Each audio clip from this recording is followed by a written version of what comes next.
आपल्या न्यायासाठी व हक्कासाठी लढणारा एकमेव news channel top Solapur. News चॅनलला लाईक करा, शेअर करा, सबस्क्राईब करा।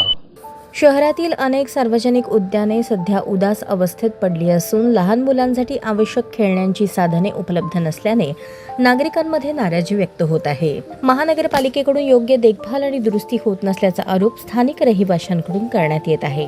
शहरातील काही प्रमुख उद्यानांमध्ये झोके, घसरगुंडी, सीसॉ यांसारखी मूलभूत खेळणीच नसल्याने लहान मुलांना खेळण्यासाठी सुरक्षित जागा उरलेली नाही। परिणामी मुलांना रस्त्यावर किंवा इतर असुरक्षित ठिकाणी खेळावे लागत आहे, ज्यामुळे अपघाताचा धोका वाढत आहे। विशेषतः साधू वासवानी उद्यानासारख्या ठिकाणी परिस्थिती अधिक गंभीर असल्याचे चित्र आहे। या उद्यानात देखभालीअभावी अस्वच्छता वाढली असून काही ठिकाणी मद्यपान करणाऱ्यांचा अड्डा तयार झाल्याची तक्रार नागरिकांनी केली आहे। त्यामुळे कुटुंबीय आणि महिलांना उद्यानात जाणे टाळावे लागत आहे।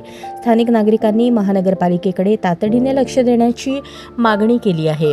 उद्यानांची स्वच्छता, सुरक्षितता आणि आवश्यक दुरुस्ती करून मुलांसाठी आधुनिक खेळणी बसवावीत, तसेच नियमित देखभाल केली जावी अशी मागणी जोर धरत आहे।